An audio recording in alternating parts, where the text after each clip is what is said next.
నమస్కారం వార్తలకు స్వాగతం. ముందుగా ముఖ్యాంశాలు.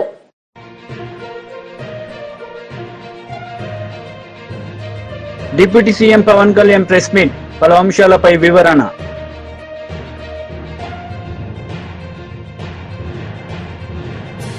మాజీ మంత్రి సింగిరెడ్డి నిరంజన్ రెడ్డి ప్రెస్ మీట్, ఇరు పార్టీలపై ఫైర్.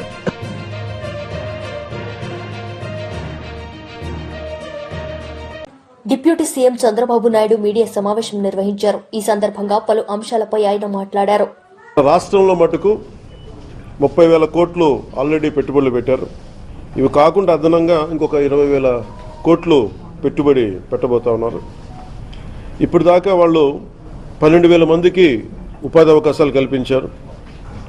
ఇంకా అలాగే ప్రతి ఉపాధి ఉన్న ప్రతి అంటే ఒక ఉద్యోగం కంపెనీ ఇస్తే ఆ ఉద్యోగి ఆ వ్యవస్థ నడవడానికి అదనంగా ఇంకొక 4 మందికి 1:4 అనే రేషియో కింద ఇంకొక అదనంగా ఇంకో 50,000 మందికి ఉపాధి కూడా లభించగలిగింది. దీనివల్ల ముఖ్యంగా ఈ పినాపురం ప్రాజెక్టుకి దాదాపు ఇప్పుడు దాకా ఒక 10,000 కోట్లు పెట్టుబడి పెట్టారు. ఇంకొక 24 కోట్లు అడిషనల్గా ఇంకా పెట్టుబడి పెడతా ఉన్నారు. 2021లో ప్రారంభమైన ప్రాజెక్టు చాలా తొందరగా స్టార్ట్ చేసి ముందుకు తీసుకెళ్లారు. దీంట్లో నేను గవర్నమెంట్ వచ్చాక కొత్త ఎన్డీఏ ప్రభుత్వం గౌరవ ముఖ్యమంత్రి నారా చంద్రబాబు నాయుడు గారి నాయకత్వంలో ఇది వచ్చినప్పుడు దీంట్లో ఇది జరుగుతుందని తెలుసు, చాలా సంవత్సరాలుగా అందరికీ తెలుసు. కానీ ఫారెస్ట్ డిపార్ట్మెంట్లో చిన్న వైలేషన్ ఏదో జరిగింది, అది ఏదో వస్తే నాకు దాని మీద మాట్లాడితే అది యాక్చువల్ దాన్ని చూడటానికి వచ్చాను ఈ రోజున. ఇది 12,000 మెగావాట్లు. ఇది ఆపరేషన్. ఈ పర్టికులర్ ప్రాజెక్ట్ ఇది దాదాపు 2,800 ఎకరాలు ప్రాజెక్ట్. ఇది పినాపురం బోత్ మన నంద్యాలలో కానీ కర్నూలు జిల్లా రెండులో కలుపుకొని దీంట్లో కంపెనీ కొన్నది దాదాపు 1,700 ఎకరాలు. కంపెనీ ప్రభుత్వం నుంచి కానీ లేదంటే రైతుల దగ్గర నుంచి కానీ కొన్నది. ఈ 2,800 ఎకరాల్లో 1,700 ఎకరాలు వాళ్ళు ఆల్రెడీ కొనేశారు. దాంట్లో 365 రెవెన్యూ ల్యాండ్, దాదాపు 1,453 ఎకరాలు రెవెన్యూ ల్యాండ్ని వీళ్ళు కొనేశారు. దీన్ని ప్రత్యేకించి మన కర్నూలు ఈ నంద్యాల భూముల్లో రాళ్ళు రప్పలు ఉండి వ్యవసాయానికి ఏమాత్రం ఒక పనికిరాని అంటే నిరుపయోగం అంటే బలంగా వ్యవసాయం చేయలేని భూముల్లో ఇది గౌరవ ముఖ్యమంత్రి నారా చంద్రబాబు నాయుడు గారు గత కొన్ని సంవత్సరాలుగా గత 2 దశాబ్దాలుగా ప్రత్యేకించి ఐటీ తర్వాత ఆయన ఫోకస్ చేస్తుంది గ్రీన్ ఎనర్జీ మీద. ఆ గ్రీన్ ఎనర్జీది ఆ లీడింగ్ ఆయన మొట్టమొదటిసారి 2014లో వచ్చిన, అంతకుముందు ఉన్నప్పుడు 2014 ప్రత్యేకించి ఆ గ్రీన్కో వీళ్ళు విదేశాల నుంచి వచ్చి వీళ్ళందరూ ఈ కంపెనీ వచ్చి మేము ఇలా చేస్తున్నామంటే ఆయన ఎంకరేజ్ చేశాను.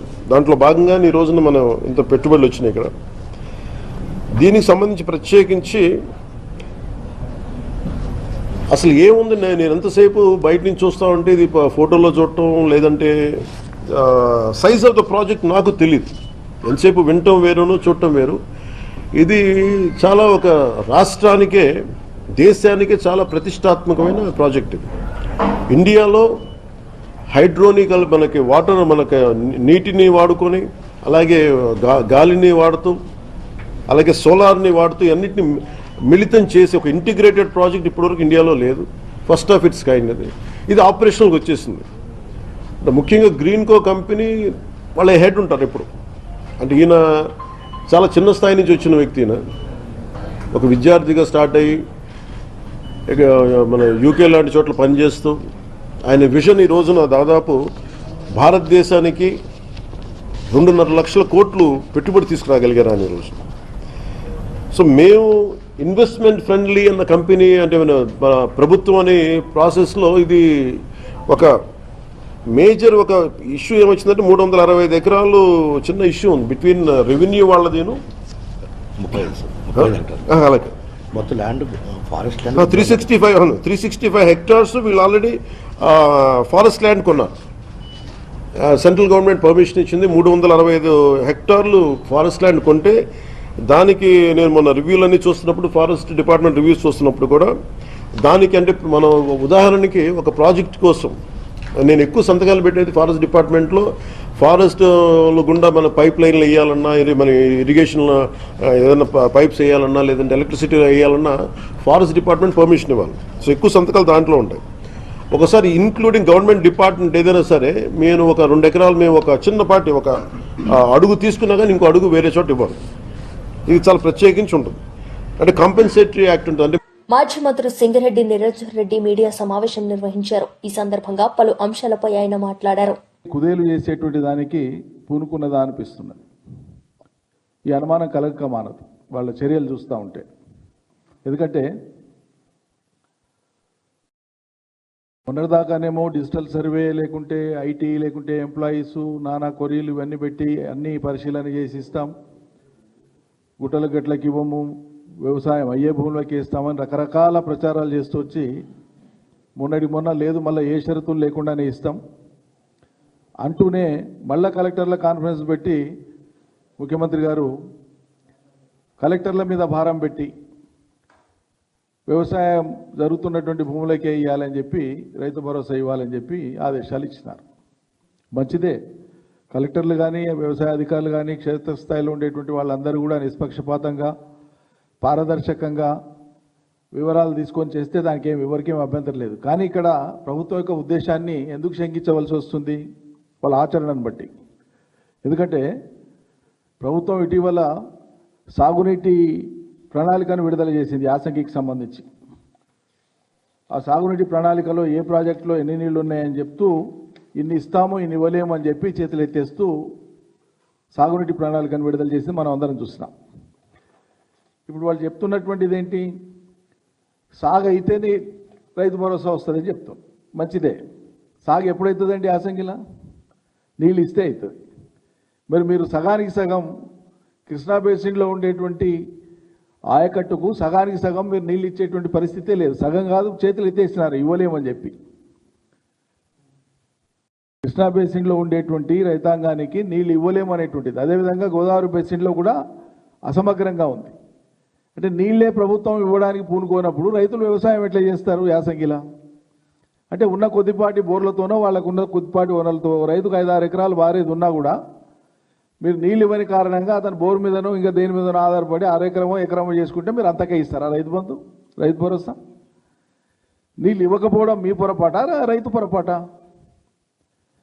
వాన పడని పడకపోని కరువు రాని కాలం కానీ వ్యవసాయదారుడు నిత్యం పొలంలో పడి కష్టం చేస్తుంటాడు, తాపత్రయపడుతుంటాడు.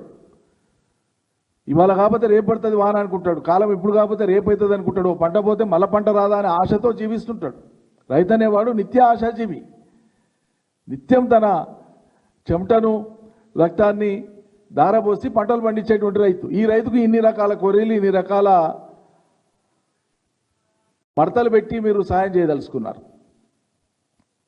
అందువల్లనే సాగునీళ్ళు లేకపోతే ఆటోమేటిక్గా ఏమవుతుంది? పంటలు వేయరు రైతులు. పంటలు వేయకపోతే ఏమవుతుంది? నువ్వు పంట వేయలేదు కాబట్టి రైతు భరోసా నీకు రాదని లెక్కకు వస్తుంది. పంట వేయలేదు కాబట్టి నీకు బోనస్ కూడా రాదు. పంట పండలేదు కాబట్టి బోనస్ కూడా రాదు. ఇక వేరే పంటలకు కూడా ఇంకా వేరే పంటలు వేసుకునే దిక్కుండదు కాబట్టి మద్దతు ధర యొక్క అంశం కూడా రాదు తెర మీదకి. ఎందుకంటే ప్రభుత్వము అధికారంలోకి వచ్చే కంటే ముందు చెప్పిన మాట ఏంది? చాలా కరాఖండిగా చాలా చెప్పిండ్రు. ఒక్కొక్కటి అన్ని మళ్ళీ నేను మాట్లాడతాను. పంటలకు సంబంధించి ఏం చెప్పిండ్రు? మొన్నటికి మొన్న ఇన్ని పంటలు పండడం, వానాకాలంలో ఇన్ని పంటలు పండడం మా గొప్పతనం, మా ఘనత అని చెప్పాను ముఖ్యమంత్రి గారు కానీ వాళ్ళ ప్రభుత్వ పెద్దలు కానీ. గతంలో అభివృద్ధి పరిచినటువంటి నీటిపారుదల వ్యవస్థ కానీ, చెరువులు కుంటల వ్యవస్థ కానీ, చెక్ డ్యాములు కానీ, వాగు వంకలు కానీ, ప్రాజెక్టులు కానీ, జలాశయాలు కానీ ఇవేవి కాదట. మాజీ మంత్రి ఆర్కే రోజా మీడియా సమావేశం నిర్వహించారు. ఈ సందర్భంగా పలు అంశాలపై ఆమె మాట్లాడారు. కదా ఇది ముమ్మాటికి చంద్రబాబు నాయుడు ఆయన ప్రభుత్వం చేసిన హత్యే. ఆయన ఏం ప్రోగ్రాం చేశారో మీ అందరికీ తెలుసా? ఒకసారి చూడండి. 6, 7, 8వ తేదీ చేసిన ప్రోగ్రాంలు స్వర్ణ కుప్పం అంట, కుప్పం విజన్ 2029 అంట. 30 ఏళ్లకు పైగా కుప్పానికి ఎమ్మెల్యేగా ఉన్నావు. మూడు సార్లు ఆల్రెడీ ముఖ్యమంత్రిగా చేశావు. అప్పుడు చేయలేని స్వర్ణ కుప్పం ఇప్పుడు చేస్తానని ఇలాంటి ఒక క్రూషియల్ టైంలో పెట్టి నీ సెల్ఫ్ డబ్బా నీ భజన నువ్వు చేసుకోవడానికి 6 మందిని చంపేసి 60 మందిని గాయాల పాలు చేసి మళ్ళీ కళ్ళబొల్లి మాటలు ఎంతవరకు మాట్లాడటం సమంజసం? కాబట్టి మొదటి ముద్దాయి చంద్రబాబు నాయుడే, అధికారులు కాదు. అధికారులను పని చేయకుండా నీ చుట్టూ నీ సేవ చేయించుకున్నది నీ తప్పు. ఇలాంటి సమయంలో పెట్టుకోకూడదు అలాంటి ప్రోగ్రాం. ఒకటి కొంచెం ముందైనా పెట్టుకోవాలి, లేదా పండగ తర్వాత అయినా పెట్టుకోవాలి. ఎందుకంటే వైకుంఠ ఏకాదశి 10వ తేదీని అందరికీ తెలుసు. నువ్వు తిరుపతిలోనే పుట్టావు, మీ చైర్మన్ టీటీడీ చైర్మన్ చిత్తూరు జిల్లా వాడే. మరి మీకు తెలీదా ప్రతి సంవత్సరం ఇన్ని లక్షలాది మంది వస్తారు, వారందరికీ సెక్యూరిటీ ఇవ్వాలి, సక్రమంగా టోకన్లు రిలీజ్ చేయాలన్న ఆలోచన మీకు లేదా? మళ్ళీ సిగ్గు లేకుండా నిస్సిగ్గుగా ఆ గాయపడిన వాళ్ళని పరామర్శించేటప్పుడు ఈ టోకెన్ సిస్టమ్ నేను తేలేదమ్మా, గత ప్రభుత్వం తప్పు అంటున్నాం. మరి గత ప్రభుత్వంలో టోకెన్లు ఇచ్చినప్పుడు ఎక్కడా తొక్కిసలాటలు జరగలేదు, ఎక్కడా ఎవరు చనిపోలేదు. మరి ఇప్పుడే ఎందుకు జరిగింది? మీ చేతగానితనం కాదా? మీరు పెట్టుకున్న మీ భజన పరుల వల్ల జరిగిన తప్పిదం కాదా? ఒకవేళ అది కరెక్ట్ కాదనుకున్నప్పుడు నువ్వు ముఖ్యమంత్రి అయ్యి 7 నెలలు అవుతుంది, మరి ఎందుకు తీసేయలేదు ఆ టోకెన్ సిస్టమ్? పిల్లలకు ఉపయోగపడే అమ్మఒడి తీసేస్తావు, పేదవాళ్ళకు అవసరమయ్యే ఆరోగ్యశ్రీ తీసేస్తావు, ఏజ్డ్ మహిళలకు యూజ్ అయ్యే వైఎస్ఆర్ చేయూత తీసేస్తావు, పేద పిల్లలు చదువుకునే ఫీజు రియంబర్స్మెంట్ పాలసీని మార్చేస్తావు, పేద ప్రజల రక్తాన్ని పీల్చేలాగా మద్యం పాలసీని మార్చేస్తావు, కానీ టోకెన్ సిస్టమ్ మార్చలేవు ఒకవేళ తప్పని తెలిస్తే. అంటే ఈ రోజు నీ నిర్లక్ష్యం వల్ల, నువ్వు పెట్టుకున్న వాళ్ళ నిర్లక్ష్యం వల్ల ప్రజలు చచ్చిపోతే దాన్ని డైవర్ట్ చేసి ఎవరి మీద తోసేయాలని చూస్తున్నావు తప్ప, తప్పు చేసిన వాళ్ళని శిక్షించాలి, ఈ తప్పు మళ్ళీ జరగకుండా చూడాలి అన్న చిత్తశుద్ధి చంద్రబాబు నాయుడికి లేకపోవటం అనేది ఇక్కడ అందరూ కూడా గమనించాల్సిన విషయం. ఈరోజు చంద్రబాబు నాయుడు చెప్తాడు ఇది అఫీషియల్స్ తప్పని, పవన్ కళ్యాణ్ గారు వస్తారు ఇది టీటీడీ చైర్మన్ అడిషనల్ ఈఓ గారు ఎస్పీ గారు తప్పని ఆయన చెప్తాడు. బిఆర్ నాయుడు గారు వచ్చి చైర్మన్ గారు నేను ఆల్రెడీ ఎస్పీకి చెప్పేలా జరుగుతుందని ఆయన చేయలేదు అంటాడు. అంటే మీ ప్రభుత్వంలో మీరు పెట్టుకున్న వాళ్ళ వల్ల జరిగింది తప్పని మీరు ఒప్పుకున్నారు కదా అందరూ. మరి ఎందుకు 3 రోజులు అవుతున్నా ఎవరి పేరు ఎఫ్ఐఆర్ లో ఎక్కట్లేదు? ఎందుకు ఎవరిని కూడా అరెస్ట్ చేసి లోపల పెట్టలేదని నేను అడుగుతున్నాను. అసలు పవన్ కళ్యాణ్ గారు ఏం మాట్లాడుతున్నారో ప్రజలకి కన్ఫ్యూజ్ అయిపోతున్నారు. పిఠాపురానికి వెళ్ళాడు నిన్న, నేను క్షమాపణ చెప్పాను మీరెందుకు చెప్పను అని అడుగుతాడు. అప్పుడెప్పుడో అమ్మాయిల రేపులు జరిగినప్పుడు గమనించాను, బెత్తం దెబ్బలతో సరిచేద్దామంటాడు. ఇప్పుడు మనుషుల్ని చంపేసి క్షమాపణలతో సరిచేద్దామంటాడు. సినీ నిర్మాత దిల్ రాజు మీడియా సమావేశం నిర్వహించారు. ఈ సందర్భంగా తెలంగాణ ప్రజలకు క్షమాపణలు చెప్పారు. ఉద్దేశం అది కాదు. తెలంగాణ వాసిగా ఒక తెలంగాణని అభిమానించండి, ఎందుకంటే నా ఉద్దేశం అది కాదు. తెలంగాణ వాసిగా ఒక తెలంగాణని అభిమానించే నేను తెలంగాణని హేళన చేస్తానని ఎలా అనుకున్నారో నాకు తెలియదు. పోతే దాంట్లో ఏదైనా మీ కమ్యూనికేషన్లో తప్పుగా అర్థమైంటే నన్ను క్షమించండి. మంత్రి పొంగులేటి మీడియా సమావేశం నిర్వహించారు. మీడియా సమావేశం ఈ సందర్భంగా పలు అంశాలపై ఆయన మాట్లాడారు. ఇక్కడ వ్యక్తులని ఇబ్బంది పెట్టాలనో తప్పుడు కేసులు బనాయించాలనో ఈ ప్రభుత్వానికి లేదు. ఒకరోజు వెనక ముందుగా చట్టము తన పని తను తప్పకుండా చేసుకుంటా పోతుందన్న.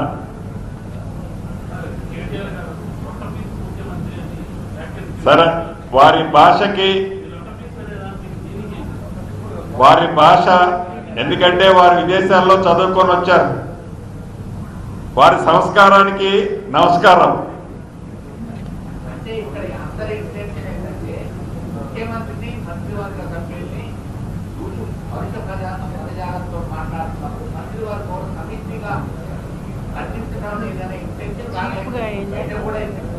అంటే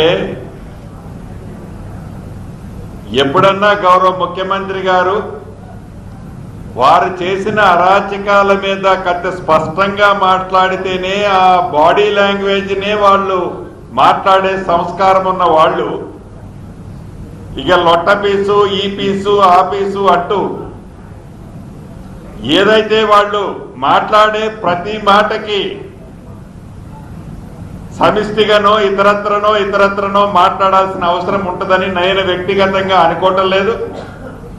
ప్రజలు ప్రతి విషయాన్ని చాలా స్పష్టంగా గమనిస్తున్నారు వాళ్ళు మాట్లాడే బాడీ లాంగ్వేజ్ని.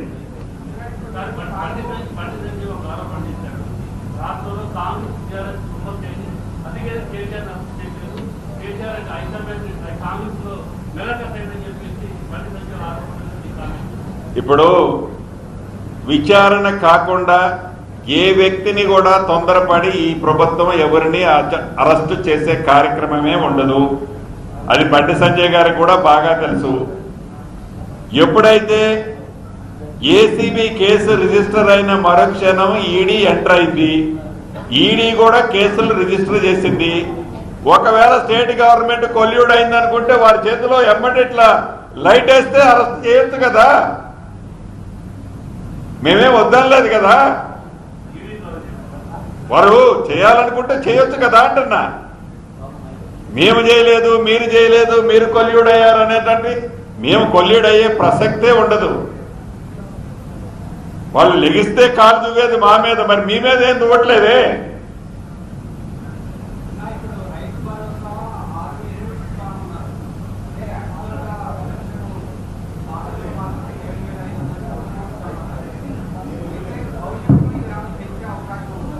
తప్పకుండా ప్రభుత్వంలో ఈరోజు ఆర్థిక పరిస్థితి, ఆనాటి ప్రభుత్వం చేసిన ఆర్థిక అరాచకాల వల్ల ఇబ్బంది ఉన్నమాట వాస్తవం. ఇబ్బంది లేదనుకుంటే నేను ఈ ప్రభుత్వం ప్రజలకి తప్పు చేసినట్లు అవుతుంది.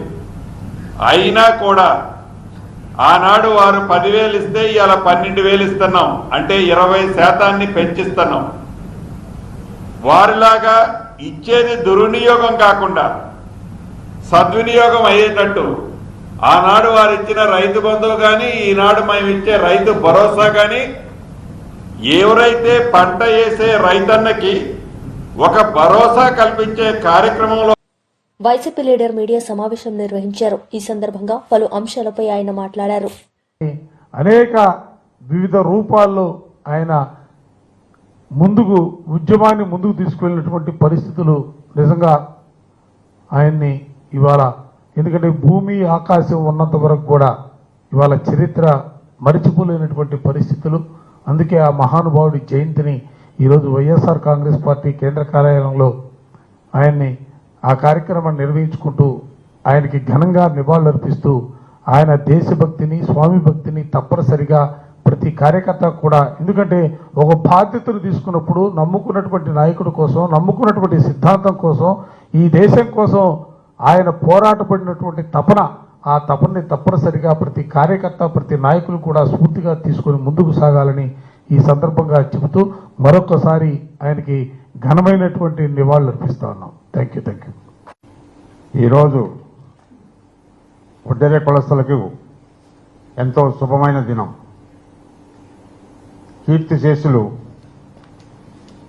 శ్రీ ఒడ్డే ఓబన్న గారి 218వ జన్మదినాన్ని ప్రదర్శించుకొని ఈరోజు వైఎస్ఆర్ కేంద్ర కార్యాలయంలో ఆయన యొక్క పుట్టినరోజు వేడుకలు జరుపుకోవడం జరిగింది.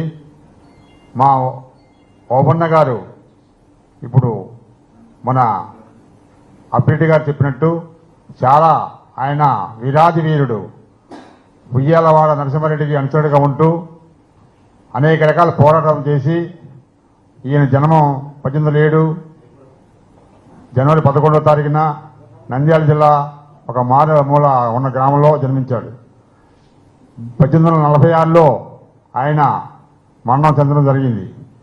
కనుక మా ఒడ్డెర ఐకాన్ అనేటువంటి ముద్దుబిడ్డ జన్మదినం జరుపుకోవడానికి మా ఒడ్డెర కులస్తులంతా కూడా రాష్ట్ర వ్యాప్తంగా ఈరోజు ప్రతి ఊరిలో కూడా ఆయన విగ్రహాన్ని కానీ అట్లాగే ఫోటోలకు కానీ పూలదండలు వేసి ఆయనకి అందరం కూడా నివాళులు అర్పించడం జరుగుతుంది.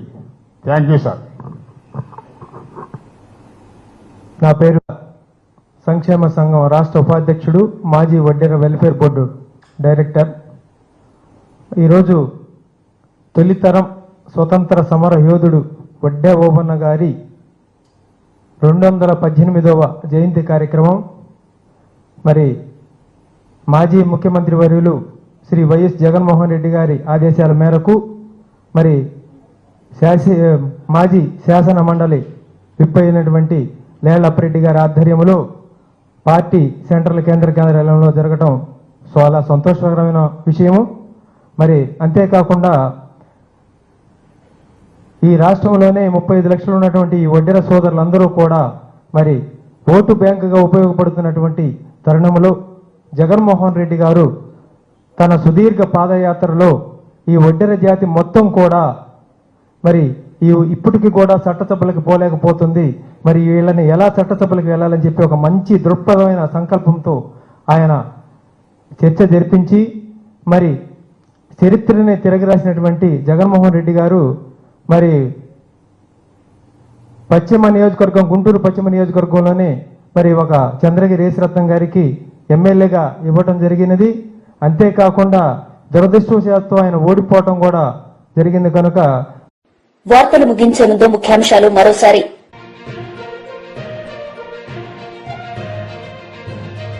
Deputy CM Pawan Kalyan press meet, పలు అంశాలపై వివరణ.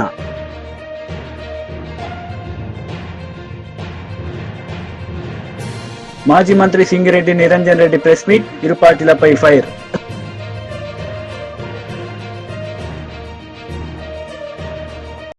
ఈ వార్తలు ఇంతటితో సమాప్తం. తిరిగి ప్రసారమయ్యే వార్తల్లో మళ్ళీ కలుద్దాం. అంతవరకు సెలవు. నమస్తే.